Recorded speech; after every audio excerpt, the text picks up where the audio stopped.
Boa noite, pessoal. Tudo bem? Como é que vocês estão? Como é que tá de quarentena aí? Saudade da escola ou não? É um período complicado que nós estamos vivendo aí, essa pandemia, né? Mas esperamos que logo nós possamos voltar a nos ver pessoalmente, né? E a estudar, né? Tô com saudade de todos vocês. Sei que vocês também estão com saudade da escola, mas agora é o momento de trabalhar é dessa maneira, né? Preparamos uma aula aqui, eu preparei em conjunto com a professora Amanda. Espero que possamos ter uma boa aula aí, que vocês entendam bem o conteúdo que nós preparamos para vocês, tá bom? Então vamos lá. Então nós vamos trabalhar essa unidade temática aí, ó, o sujeito e seu lugar no mundo, os objetos de conhecimento que nós vamos trabalhar, as corporações e organismos internacionais, as habilidades que vocês vão tentar desenvolver aí com a gente é identificar e analisar a atuação das corporações internacionais e das organizações econômicas mundiais na vida da população em relação ao consumo, à cultura e à mobilidade. Parece complicado, mas vocês vão ver que não é não, é bem simples, tá bom? O mundo globalizado e as corporações e organismos internacionais. Conhecer melhor o fenômeno da globalização e da mundialização, além de identificar e analisar o papel das empresas multinacionais e transnacionais e os organismos internacionais que atuam aí no cenário mundial atualmente, tá? Então, dessas organizações internacionais, podemos falar da ONU. A ONU é uma organização criada em 1945, no final da Segunda Guerra Mundial, criada para manter uma certa ordem, para mediar conflitos, né? Porque a Primeira e a Segunda Guerra foram muito devastadoras. E um terceiro conflito, num período curto de tempo, ia ser muito complicado para a história da humanidade, para a evolução da sociedade nesse período, né? Então a ONU foi criada para mediar conflitos internacionais, né? E para manter a ordem que estava, que era a ordem que ficou estabelecida depois que acabou a Segunda Guerra Mundial. Outra organização bastante importante é a Organização Mundial do Comércio, uma organização criada aí para mediar o comércio entre os países, uma organização criada entre os países ricos, né? Então essa organização leva projetos de desenvolvimento econômico e projetos de desenvolvimento de comércio para outros países. Outro órgão bastante semelhante é a Organização do Comércio e Desenvolvimento Econômico, que também leva projetos para desenvolvimento econômico de diversos países, principalmente os países em desenvolvimento. Tá? Falando do processo de globalização, de forma geral, a globalização ela pode ser definida como uma integração dos territórios, né, uma intensificação das atividades, do fluxo de pessoas, dos processos que abrangem os aspectos políticos, econômicos e sociais da sociedade do modo geral no século XXI, século XX, século XXI. Tá?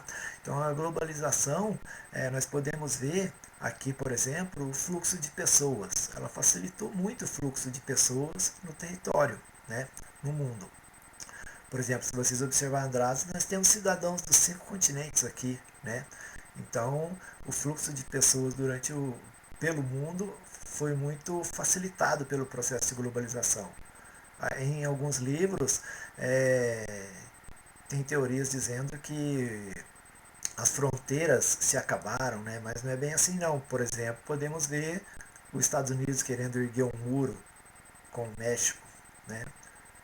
Na faixa de Gaza, entre Israel e Palestina, também existe um muro, né? Então, nem em todo lugar as fronteiras estão tão permeáveis assim, estão tão fáceis de ser transpostas, né? E também podemos ver o problema dos refugiados pelo mundo, né? Venezuelanos vindo para o Brasil, é, o problema da Síria, né? O problema de africanos atravessando o oceano, o mar Mediterrâneo para chegar na Europa, né? Então são diversos problemas aí também de conflitos em que as pessoas não conseguem permear tanto assim o território e adentrar em outras regiões. A globalização também podemos ver como o transporte de mercadorias, né? Os navios hoje cada vez mais rápidos transportando mercadorias, aviões de carga levando cada vez mais carga pesada, né? E as rodovias, ferrovias, o fluxo de informação também atravessa muito rápido os territórios, né?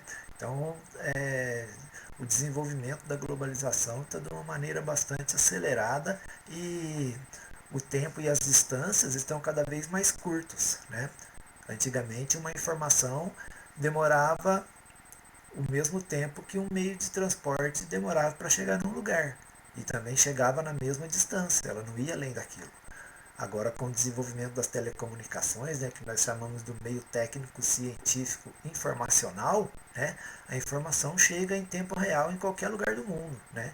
Acontece uma tragédia ou uma tragédia em algum lugar do mundo, e em 5 minutos a gente já está sabendo, né? Já chega a notícia para a gente. E aqui podemos ver também a globalização através das empresas transnacionais e multinacionais, né? Que elas encontram mercado, consumidor, né? Mão de obra e matéria-prima em qualquer lugar do mundo também. Então a globalização através das empresas multinacionais chegou de uma maneira bastante rápida no mundo todo. Mundialização, eu me lembro que no começo do ano eu tinha falado com vocês sobre a globalização cultural. É o mesmo aqui na globalização, que é um processo que envolve a cultura, que envolve o modo de viver e pensar das sociedades e está relacionado às mudanças e à incorporação, assimilação de modos culturais e costumes em outros países, né, em outros lugares. Por exemplo, podemos ver aí, ó, Homem-Aranha. Ele está em qualquer lugar do mundo e todo mundo adora, né? Uma produção americana, então aí a gente pode ver no cinema. No desenho, temos aí o Pikachu, acredito que seja japonês, né? Também chegou no mundo inteiro. A Branca de Neve, ela é da Disney, mas a verdadeira história da Branca de Neve é uma história alemã. Ela ocorre na Floresta Negra, que fica na Alemanha, tá? Isso aí só para falar do cinema. Aí tem os modos de vestir, modo de comer, se alimentar, né? Tudo isso atrelado ao processo de globalização. As organizações internacionais surgiram em sua maioria na segunda metade do século XX, né? No entanto, ela foi com a globalização, o fim da Guerra Fria, que elas se consolidaram de maneira mais eficiente, porque acabou o mundo bipolar, né? Então, essas organizações puderam entrar nos países socialistas, que até então não poderiam, essas organizações não atuavam tanto assim nesses territórios. A ONU, a Organização das Nações Unidas, já falamos dela no início, a Organização Mundial do Comércio também, a OCDE, a última ali também a gente já falou lá no início, a OTAN, a Organização Tratado do Atlântico Norte, é uma organização militar, criada para proteger os países do Atlântico Norte, né? Os países chefes, né? Os líderes da OTAN é França, Inglaterra e Estados Unidos. O FMI e o Banco Mundial são dois órgãos criados para emprestar dinheiro para os países em desenvolvimento. Tá? Então, esses dois órgãos aí emprestam dinheiro para os países em desenvolvimento e ali até na imagem está dizendo ali fome, miséria e injustiça, né? Porque muitas vezes o FMI acaba gerando problema para alguns países ao invés de gerar soluções, né? Acaba gerando recessão, gerando fome, miséria e injustiça nesses lugares. Né? Vale a pena pesquisar um pouquinho mais sobre eles. E aquelas instituições de ajuda humanitária, temos a Unesco, a Unicef, que ajuda as crianças, né? A Cruz Vermelha, né? Então são algumas aí instituições de ajuda humanitária que atuam no globo. As corporações internacionais e empresas transnacionais. São aquelas empresas, as multinacionais, né, corporações internacionais, são aquelas empresas que têm sede em um país e acabam atuando em vários territórios. Né? A Nike, por exemplo, ela é americana e atua em diversos países, tem fábricas em diversos países, mas a sua sede fica nos Estados Unidos. E as primeiras empresas aí multinacionais surgiram no final do século XIX, no período do imperialismo, né? Final do imperialismo, surgiram os trusts, holdings e cartéis, isso aí vocês vão ver melhor na aula de história, né? E existia lá o trust do aço, então eram 3, 4 empresas muito grandes, muito fortes, que dominavam todo o mercado do aço. O trust do açúcar, então eram 3, 4 empresas muito fortes que dominavam o comércio do açúcar no mundo, tá? E por aí vai. Aí o auge dessa atuação dessas empresas aí foi após a Segunda Guerra Mundial também, que é aí que elas conseguiram adentrar os territórios de maneira mais contundente ainda, tá? Para saber mais, só mais um detalhe aqui, ó. Então aqui nós temos as empresas multinacionais, né? Volkswagen, Sony, a General Motors, e tem as empresas transnacionais. As empresas transnacionais são aquelas que têm sede em mais de um país. Por exemplo, a Ambev é uma empresa brasileira, mas ela tem sede no Brasil e no Canadá. Também tem uma parceria com uma empresa canadense. Foi uma fusão de duas empresas, na verdade, né?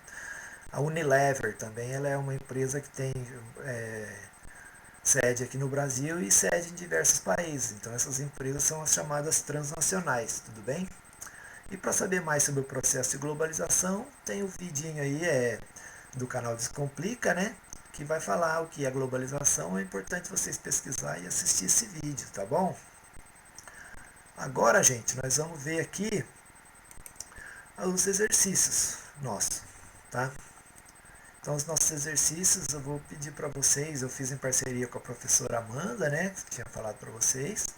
Então, nós fizemos uma pequena adaptação aqui para ficar melhor para vocês observar, por causa do mapa. Senão ia ficar muito complicado para vocês anotar e tudo mais, entendeu? Então, aqui, ó, atividade 1. Vamos mapear as empresas transnacionais e para isso observe o mapa mundi a seguir. Procure nas etiquetas do seu vestuário ou equipamentos eletrônicos aí na sua casa, então na sua televisão, no seu próprio celular, onde eles foram produzidos, e procurar 6 produtos dessa maneira, tá? Escrever o nome da empresa e o país onde foi fabricado. Aí na segunda questão você vai pesquisar onde é a sede dessa empresa, né? Na primeira você vai procurar a empresa e o país que ela foi fabricada. No segundo é a sede, qual país que essa empresa mantém o seu escritório, né, a sua sede. Na letra C, explicar o que são corporações internacionais e empresas transnacionais. Qual é a origem da maior parte das empresas transnacionais? A outra pergunta. A atividade 2. Por que a maioria da sede das empresas transnacionais está localizada nos países considerados ricos? Foi falado isso aqui na aula, quem prestou atenção pegou, né? Atividade 3, para ler a manchete. Coronavírus, quedas na bolsa de valores colocam investidores na corda bamba. Então é para explicar aí como a notícia está diretamente ligada ao processo de globalização e o fenômeno da mundialização, tá bom? Atividade 4. O fenômeno da globalização trouxe vantagens e desvantagens para o mundo inteiro. Vocês vão anotar aí 2 vantagens e 2 desvantagens do processo de globalização, beleza? E a última atividade, para ler a tirinha, pesquisar na internet o que é a ONU, como ela atua, de que maneira que ela trabalha, né? E vai responder a letra A aí, qual o papel dela no mundo. A letra B, se a ONU tem conseguido realizar a sua função com eficácia no cenário mundial. Acredita que sim ou não? E explicar a fala da personagem da Mafalda no último quadrinho. No último quadrinho ela está dizendo ali, né? Isso se você me prometer que vai durar até eu crescer, viu? Está falando para o planeta. Então ali tem um sentido bastante profundo ali no que a Mafalda está dizendo. É isso, gente. Um abraço, tudo de bom para vocês. Espero que tenha ficado claro aí para vocês a nossa aula e que nós possamos desenvolver um bom trabalho com esse sistema de teletrabalho, tá bom? Um abraço, tudo de bom para vocês.